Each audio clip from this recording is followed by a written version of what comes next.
En algún momento les había hablado de la tortícolis cuando hablábamos de la luxación congénita, ¿no? De la displasia de cadera, sobre todo en la forma queratógena. Está muy asociada a otras deformaciones, entre ellas la tortícolis. Es una deformación en el cuello del bebé. Fíjense, es un niño que nace con el cuello torcido. Torsicolo también se llama, torsicolo congénito, ¿no? En portugués. Tortícolis infantil y tortícolis muscular. Hay que hacer la clara diferenciación con lo que es la tortícolis del adulto, que está causada por enfriamiento, por trauma, etcétera, etcétera, etcétera. ¿Okay? Lo que sucede acá es que hay un trastorno muscular aquí, sobre todo en el esternocleidomastoideo. Puede afectar a otros músculos también en casos muy, muy severos, pero particularmente es el esternocleido, que está más contraído, está más acortado, además fibroso. Es un músculo que no tiene elasticidad y sangra con mucha frecuencia. Cuando se hace biopsia del músculo encontramos focos de hemorragia permanentes. ¿Ya? Entonces, esto se hace evidente desde que nace también el bebé, los primeros días. Es muy raro no poder hacer el diagnóstico, pues es un bebecito que no puede girar la cabeza. La mamá lo acomoda para tomar leche de un pecho, sí puede, pero cuando del otro ya no puede. El niño siempre está mirando a un lado. Para dormir igual, siempre la cabecita a un lado. Las causas probables, todas son simples hipótesis. Una habla de una lesión del músculo como consecuencia del trauma del parto, o incluso antes del parto, durante el embarazo, que es una caída de la madre, por ejemplo, que haya generado lesión del esterno. Agresión familiar, ¿no? El marido que da una patada en la mujer embarazada, o el trauma propio del parto, un parto muy difícil. Lesión isquémica, que genera el trastorno fibroso en el músculo, mala circulación. Lesión mecánica en el periodo intrauterino, mala posición del feto en el embarazo, los últimos meses. Trastornos de la columna vertebral, trastornos espinales a nivel de las vértebras. Esto está, por ejemplo, muy relacionado con aquello que vimos hace un momento en la escoliosis congénita, por hemivértebra, vértebra en cuña, que puede aparecer en la región cervical. ¿Okay? Así más o menos es. Factores de riesgo. Se han encontrado muchos niños macrosómicos, es decir, fetos macrosómicos, ¿no? Nacen con más de 4 o 5 kilos. La mala presentación cuando nacen de nalgas, de pie, el parto difícil, distóxico, que debía ser por cesárea y lo hacen nacer por vía vaginal, etc. Entonces, lo primero que se evidencia, cabeza inclinada, limitación de movimiento en la cabeza, aumento de volumen en la cara lateral del cuello por el engrosamiento del esterno. A veces es bilateral, pero muy rara vez. Bebé mantiene la cabeza en posición asimétrica, duerme solo del lado afectado, acortamiento de la musculatura del cuello. En niños mayores, ya cuando están en edad preescolar, si no se ha hecho la corrección adecuada, incluso se deforma la cara de estos niños, porque no pueden masticar. Entonces están todo el tiempo así, mastican en forma anormal, el maxilar queda atrofiado, queda hundido. Alguna vez han debido ver gente que tiene un lado del maxilar así hundido. Entonces se les deforma, es un problema estético muy, muy, muy serio. Y problemas en la digestión. Entonces hay que diferenciar, les decía, de la clásica tortícolis que se da sobre todo en el adulto. También hay otras causas de tortícolis como las mialgias, ¿no? El dolor muscular generado a veces por procesos inflamatorios regionales. Por ejemplo, una otitis puede causar dolor muscular, puede ser causada por una amigdalitis, una faringoamigdalitis, una mastoiditis, en fin, parotiditis, etcétera, etcétera, etcétera. ¿Okay? Incluso la inflamación de los discos vertebrales puede generar un proceso de contractura muscular.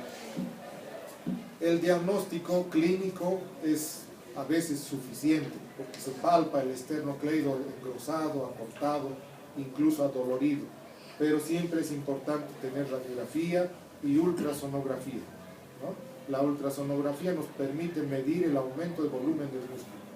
La radiografía para descartar otros problemas óseos, incluso aquel que les mostré sobre la enfermedad de Klippel-Feil, cuello corto. ¿Les mostré o no les mostré? ¿No? Niños que nacen con el cuello corto, es decir, la cabeza pegada a los hombros, ausencia de una o más vértebras a veces. La tomografía también se hace elemental en algunos casos. El tratamiento es muy sencillo en los primeros días, las primeras semanas de vida. Es un tratamiento postural. Hay que corregir la posición del bebé, incluso cuando está dormido.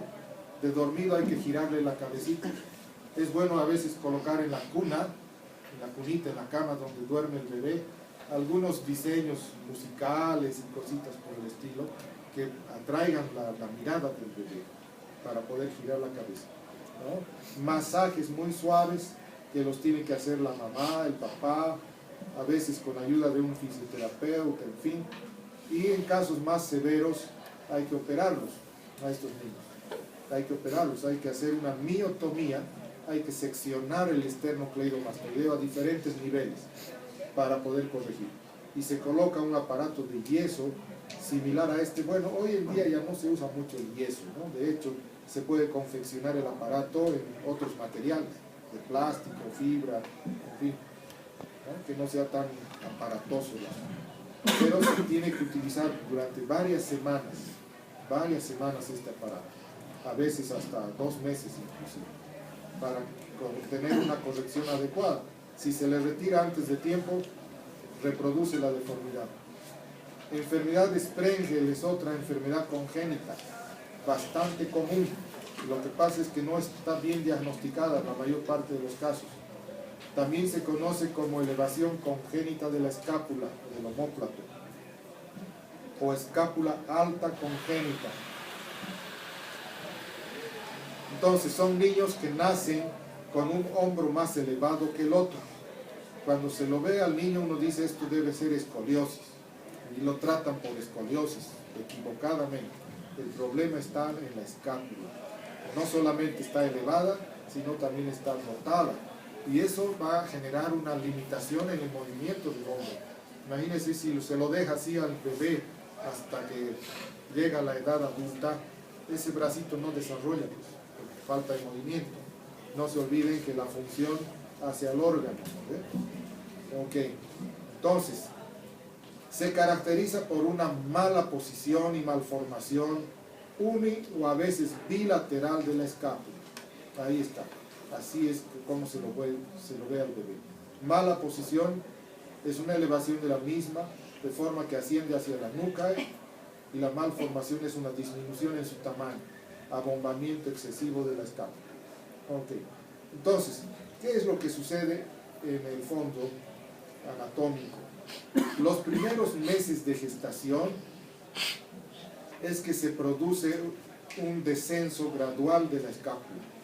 Cuando estamos en la etapa embrionaria, las escápulas están en la parte cervical, prácticamente en el cuellito, ¿sí? Entonces, dice, descienden las escápulas al final del tercer mes de gestación. Se ubica entre las costillas primera y segunda hasta el 5.º mes. Entonces aquí su posición definitiva. Entonces, si no sucede, si no acontece esto, es que va a quedar arriba la escápula.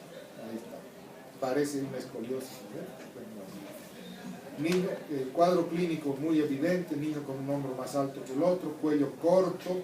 Si es bilateral, puede confundirse con el Klippel-Feil que les he mencionado, ¿sí?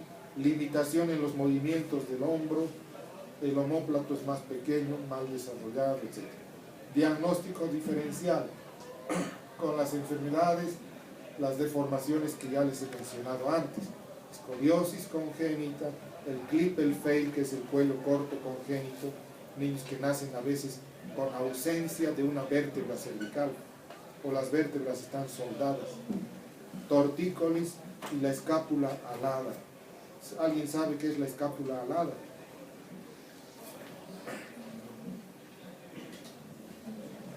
Es un problema neurológico, por si acaso. Es una parálisis de los músculos serratos. Los serratos lo que hacen es juntar los hombros, las escápulas ahí atrás. Cuando hacemos esto, las escápulas se juntan, ¿no?, atrás. Cuando hay parálisis, no hay ese movimiento. Entonces las escápulas salen como si fueran aletas, más o menos. Por eso es parálisis. Por trauma muchas veces. Trauma o posterior a una cirugía, el cirujano accidentalmente corta el nervio, cosas como un proyectil de arma de fuego, etc. La radiografía elemental para hacer el diagnóstico, mucho más útil la tomografía, que nos va a mostrar en cortes milimétricos cuál es el problema que está presentándose entre la escápula y el tórax. A veces se forma un puente fibroso, un puente óseo entre la escápula y el tórax, y eso es lo que no permite descender, ¿sí? En ocasiones una ecografía también. Tratamiento inicial, fisioterapia, ¿no? Los fisioterapeutas ya tienen técnicas elaboradas para lograr un mejor movimiento articular, que descienda la escápula, hay que relajar la musculatura, etcétera, etcétera. Pero muy raras veces tiene efecto. Entonces, generalmente hay que hacer operaciones, desinserción, hay que liberar a la escápula de todos los músculos vecinos. Hay que dejar el hueso así pelado, si vale el término, para poder bajar. Y ahí se fija con un yeso, ¿no? Se pone un yeso encima. Pregunta.